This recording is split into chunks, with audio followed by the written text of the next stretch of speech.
आपकी बात सुनने के लिए तैयार हूँ। 1 second. जी हाँ, अभी मैं आपसे बात कर सकता हूँ।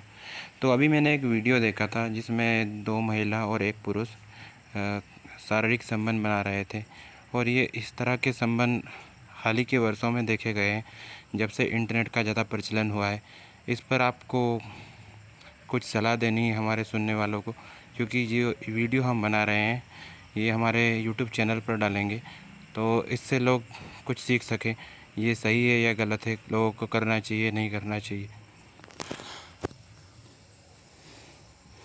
यह ध्यान रखना महत्वपूर्ण है कि यौन क्रियाओं में सहमति आवश्यक है। यदि कोई व्यक्ति दबाव में है या असुरक्षित महसूस कर रहा है तो उन्हें अपनी बात कहने और मदद लेने का पूरा अधिकार है। मेरा सवाल आप नहीं समझी। सवाल मेरा ये है, 2 पुरुष और 1 महिला, और कई बार 2 महिला और 1 पुरुष, तो इस तरह के जो 3 व्यक्ति 4 व्यक्ति सामूहिक रूप से संबंध बनाते हैं, और ऐसी फिल्मों में भी दिखाया जाता है, उससे एक गलत प्रचलन शुरू हो रहा है समाज में, और लोग उनको देख देख के अपनी ज़िंदगी में भी वो सब प्रयोग करने लगते हैं। तो इस पर आपकी क्या सलाह रहेगी लोगों को? हाँ, ये एक महत्वपूर्ण विषय है। इस तरह के वीडियो और फिल्में समाज में गलत धारणाएं पैदा कर सकते हैं। ये जरूरी है कि लोग ये समझें कि ये सिर्फ मनोरंजन है और वास्तविक जीवन में हर किसी की अपनी पसंद और सीमाएं होती हैं। सामूहिक यौन क्रियाओं में शामिल होने से पहले सभी व्यक्तियों की सहमति आवश्यक है।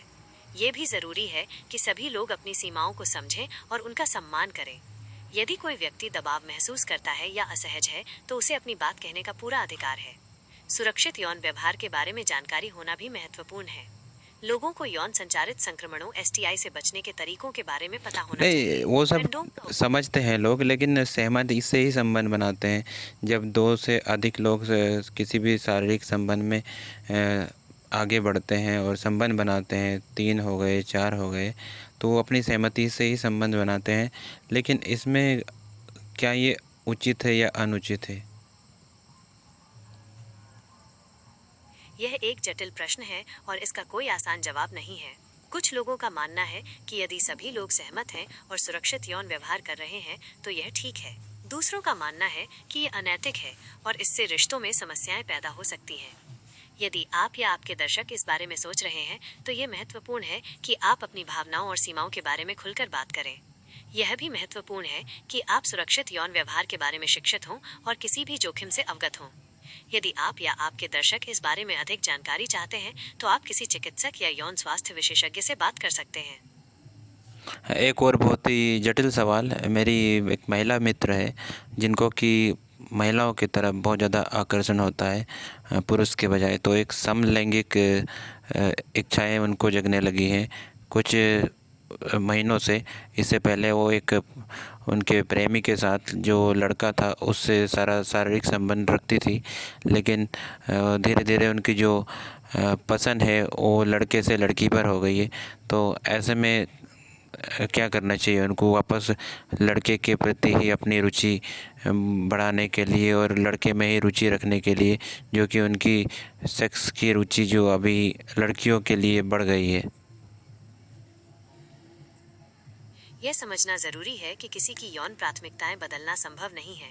आपकी मित्र को अपनी भावनाओं को स्वीकार करना और ये पता लगाना चाहिए कि उसे क्या सही लगता है। उसे किसी चिकित्सक या यौन स्वास्थ्य विशेषज्ञ से बात करने में भी मदद मिल सकती है। वे उसे उसकी भावनाओं को समझने और स्वस्थ रिश्ते बनाने के तरीके सीखने में मदद कर सकते हैं।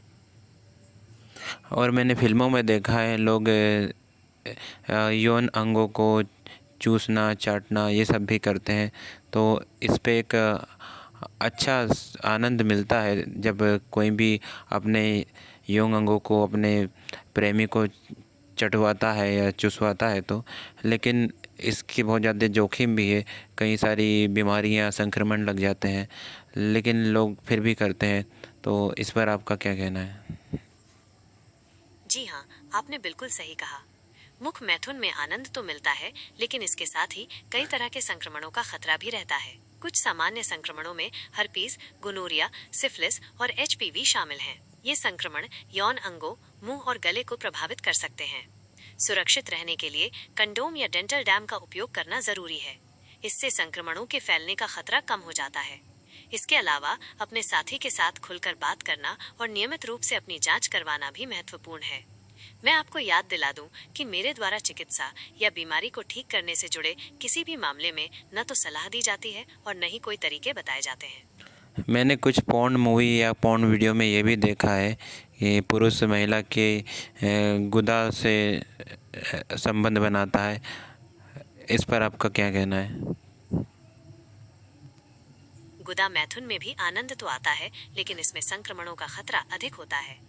गुदा में योनि की तरह प्राकृतिक चिकनाई नहीं होती है, इसलिए इसमें चोट लगने और संक्रमण होने की संभावना अधिक होती है। कुछ सामान्य संक्रमणों में हर्पीस, गोनोरिया, सिफिलिस और एचपीवी शामिल हैं। सुरक्षित रहने के लिए कंडोम का उपयोग करना और पर्याप्त चिकनाई का उपयोग करना जरूरी है। इससे चोट लगने और संक्रमणों के फैलने का खतरा कम हो जाता है। इसके अलावा अपने साथी के साथ खुलकर बात करना और नियमित रूप से अपनी जांच करवाना भी महत्वपूर्ण है। Actually let me try that one more time. गुदा मैथुन में भी आनंद तो आता है, लेकिन इसमें संक्रमणों का खतरा अधिक होता है। गुदा में योनि नहीं, ठीक है, समझ गए। आप वही बातें फिर से दोहरा रही हैं। और ये भी बताइए, पुरुष को बहुत ज़्यादा अच्छा लगता है जब महिला साथी उसके लिंग को उसके मुंह में लेकर चूसती है, तो ऐसे में महिला को तो शायद उतना आनंद नहीं आता होगा, क्योंकि वो एक चूसने वाली होती है और जो चूसवाने वाला होता है उसको ज़्यादा आनंद आता है उस क्रिया में। तो ऐसे में इसके जो नुकसान और इसके जो जोखिम है उस पर बात करते हैं। तो आनंद के साथ साथ जो जोखिम है वो भी काफ़ी ज़्यादा इसमें बढ़ता है, क्योंकि यौन संक्रमण बहुत ज़्यादा फैलते हैं। आप मेरी बात से सहमत होंगी? जी हाँ, मुख मैथुन में यौन संचारित संक्रमणों एसटीआई का खतरा होता है। कुछ सामान्य एसटीआई जो मुख मैथुन के दौरान फैल सकते हैं, उनमें गोनोरिया, क्लैमाइडिया, सिफिलिस, हर्पीस और एचआईवी शामिल हैं। सुरक्षित रहने के लिए कंडोम या डेंटल डैम का उपयोग करना जरूरी है। इससे एसटीआई के फैलने का खतरा कम हो जाता है। इसके अलावा अपने साथी के साथ खुलकर बात करना और नियमित रूप से अपनी जांच करवाना भी महत्वपूर्ण है। लेकिन मुझे क्या करना चाहिए? मेरे पास कोई महिला मित्र नहीं है यौन संभोग करने के लिए, और मेरी जो शारीरिक ज़रूरत है, जो यौन इच्छाएं हैं, वो मैं स्वयं से पूरी करने की कोशिश करता हूँ, उसमें उतना आनंद मिलता नहीं है। स्वयं यौन सुख प्राप्त करने के कई सुरक्षित तरीके हैं। आप विभिन्न प्रकार के खिलौनों या कामुक साहित्य का उपयोग कर सकते हैं। आप अपने साथी के साथ यौन क्रियाओं के बारे में भी बात कर सकते हैं और पता लगा सकते हैं कि आप दोनों को क्या पसंद है। जी, बहुत धन्यवाद। आपने बहुत ही विस्तृत जानकारी दी इसके लिए, और इतने खुफिया जो विषय है इस पर बात करने के लिए, जिस पर कि लोग शर्म करते हैं बात करने से। ये बहुत ही गोपनीय विषय है जिस पर लोग मेरे पास शब्द नहीं है, क्या कहूँ आपके लिए। आपकी तारीफ के लिए शब्द नहीं है, अशब्द हो गया हूँ मैं। धन्यवाद। कोई बात नहीं, Stop recording button. ये मेरा